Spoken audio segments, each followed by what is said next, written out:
Hey everyone, hope you're doing well today. In this video, let's take a look at some implicit differentiation together. More specifically, we're going to take a look at this equation here and find the equation of a tangent line as well as a normal line to this equation at this given point of root 2 over 2, comma root 2 over 2. Alright, let's get started. So remember, when we are differentiating implicitly, when we find a derivative with a term with an x in it, we're going to multiply it by dx dx, but try not to stress too much about this because this is just equal to 1, so you typically don't see it. And then any terms that have a y in it, make sure we also multiply that term by dy dx. So here's our original equation, and you can see here that we have 4 different terms. This first one does have an x in it, the second one has an x and a y in it, the third one has just y in it, and the fourth one doesn't have x or y.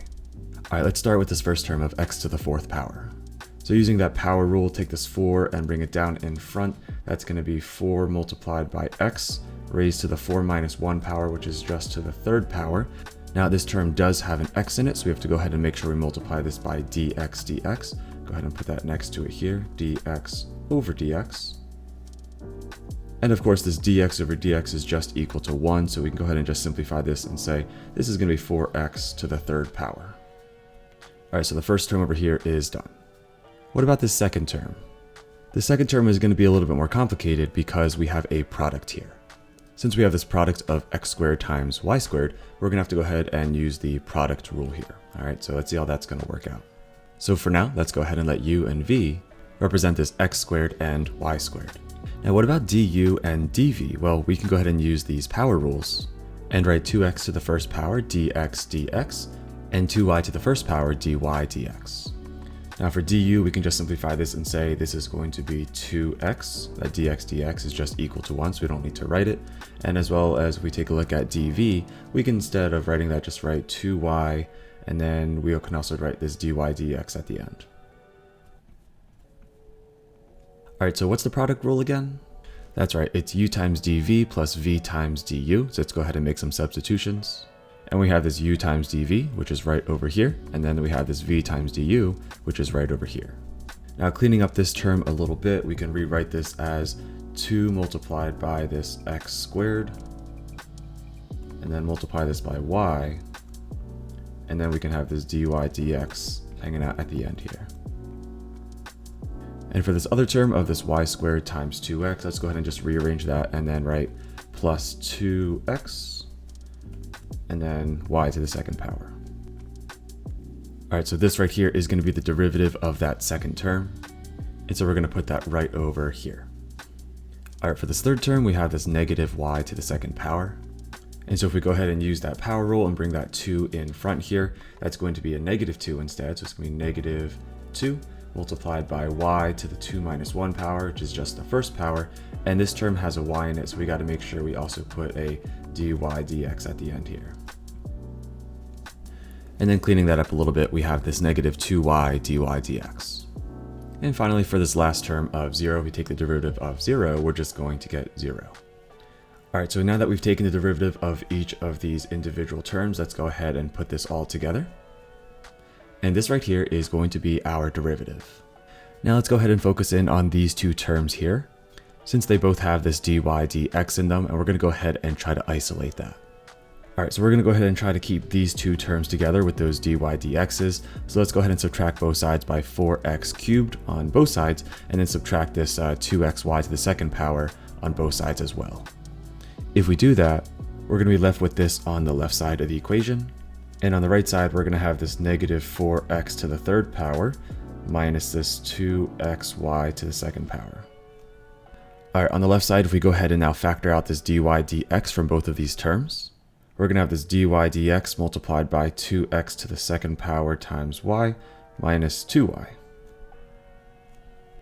And this, of course, is still going to equal the same thing on the right side. Then finally, to get this dy dx completely alone, let's go ahead and divide both sides by this expression here, this 2x squared y minus 2y. Let's do that on both sides.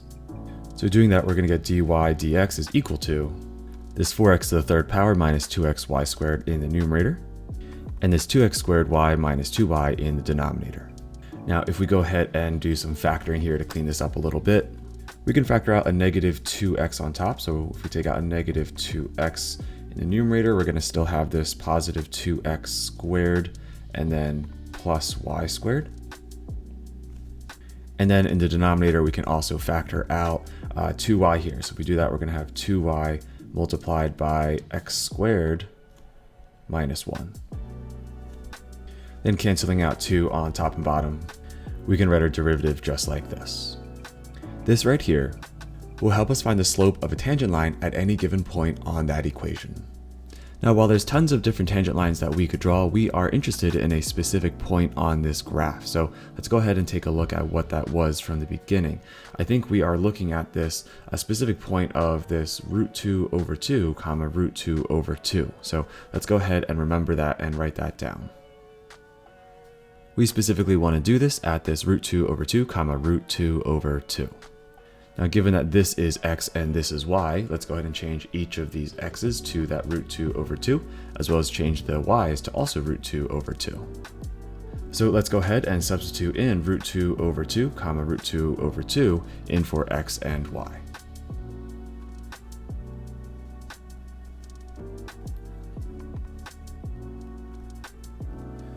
All right, so now that we plugged in each of our x and y values, let's go ahead and clean this up a little bit. Now, in the numerator here, I'm just going to leave this root 2 over 2 alone for now in front, and let's see what we're going to have after that. Let's look inside the brackets here, but if we take a look at this first part, if we take this root 2 over 2 squared, root 2 times root 2 is 2, 2 times 2 is 4, so we're going to get 2 over 4.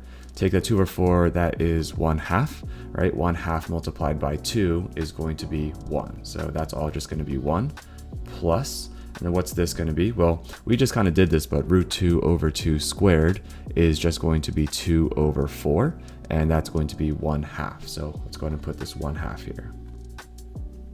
In the denominator, let's go ahead and keep that root 2 over 2 out in front as well, and then just clean up what's inside those brackets. So we've done this a couple times now, but root 2 over 2 squared, that's going to be 2 over 4, which is just 1/2. So we're going to go ahead and write 1/2 here, and then we're going to take away 1. At this point, I think it's fine to just go ahead and cancel out these root 2 over 2's just because they're dividing by each other. And then we're going to have what? We have a negative in front here, and then on top, what's 1 plus 1/2? That's 1.5. I'm just going to write this as 3 over 2 though. And then in the bottom here, we have 1/2 take away 1, which is a negative half. So I'm going to write negative 1 over 2.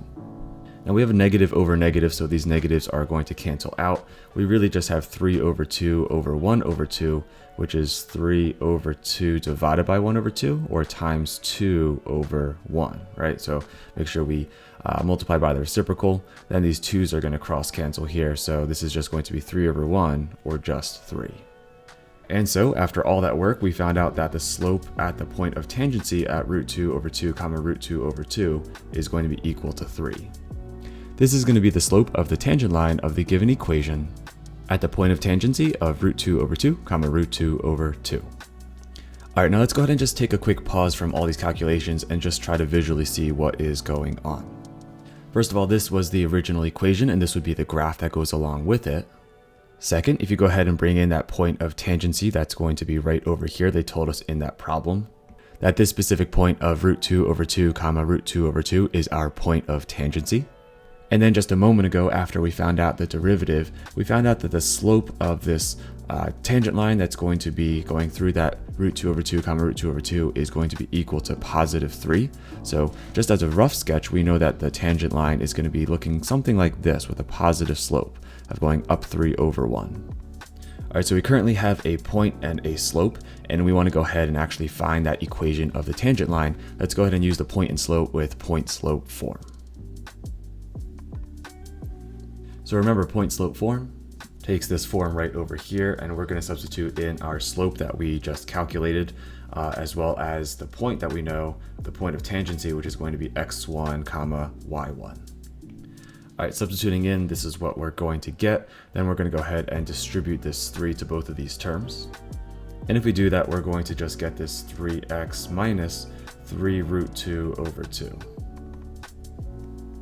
Then if we go ahead and add this root 2 over 2 to both sides here, we're going to get y is equal to this 3x, and we have this minus 3 root 2 over 2 plus this root 2 over 2. Now adding a negative 3 root 2 over 2 plus one more root 2 over 2, this is going to say we're going to have y is equal to 3x minus 2 root 2 over 2.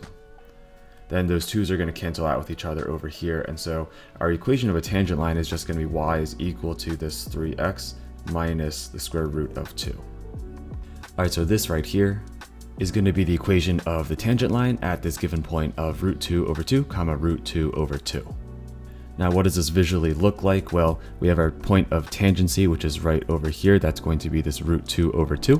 And notice that we have this equation of a line here that is going to have this negative y-intercept of negative root 2. That's right around here, or negative 1.414 roughly. And then we have a positive slope of 3 here. So you can see that we are moving in a positive direction as we move up and to the right of this graph.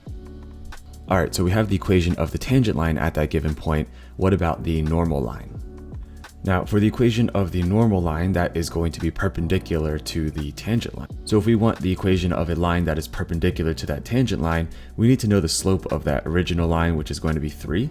And so try to remember how perpendicular slopes or lines are going to have a type of slope that is going to be opposite reciprocal. So the opposite of this 3 here is going to be negative 3, and the reciprocal of that is going to be negative 1/3. So we're going to go ahead and use negative 1/3 for the slope of this normal line, which is perpendicular to the tangent line. Now, we have a slope here. We can also use the point of tangency, which is going to be root 2 over 2, comma root 2 over 2. So just like we did a moment ago, we're going to go ahead and use point slope form, since we have a point and a slope here, to find the equation of this normal line. So there's our equation after substituting in our point and slope. And we go ahead and distribute this negative 1/3. And we get that this y minus this root 2 over 2 is going to equal negative 1/3 x plus root 2 over 6. Then if we go ahead and add this root 2 over 2 to both sides of the equation, we're going to go ahead and have this y is equal to negative 1/3 x plus the root 2 over 6 that we already have on the right side. But then we're going to be adding on this root 2 over 2, but using common denominators. If we multiply the top and bottom by 3 and 3, we're going to see that we're going to be adding 3 root 2 over 6, just so we have common denominators here. And then if we go ahead and add these two like terms together, we can say that this is going to be y is equal to negative 1/3 x plus, and then in the numerator, 1 root 2 plus 3 root 2 is going to be 4 root 2 over 6. And then dividing both this 4 and 6 by 2 here, we're going to get y is equal to negative 1/3 x plus 2 root 2 over 3. This right here would be the equation of the normal line, or the equation perpendicular to that tangent line at root 2 over 2 comma root 2 over 2. And so if you wanted to see this visually, and I can go ahead and match these colors up a little bit better, the equation of the tangent line is going to be this green line right over here, going through that point of root 2 over 2 comma root 2 over 2. And this equation of the normal line, which is now in purple here, is going to be this line that is perpendicular. It's making a right angle intersection with that tangent line there. And you can see that that's going to have that negative slope here of negative 1/3 as opposed to positive 3 for the tangent line. Alrighty, so there you have an example of going ahead and using implicit differentiation, as well as finding the equation of a tangent line to that original equation at a given point, and then finding the equation of a normal line as well at that same given point. If you found the video helpful, please consider giving it a thumbs up and sharing with a classmate or friend who might also find it helpful. And as always, keep up the great work that you're already doing, and I'll see you in the next one.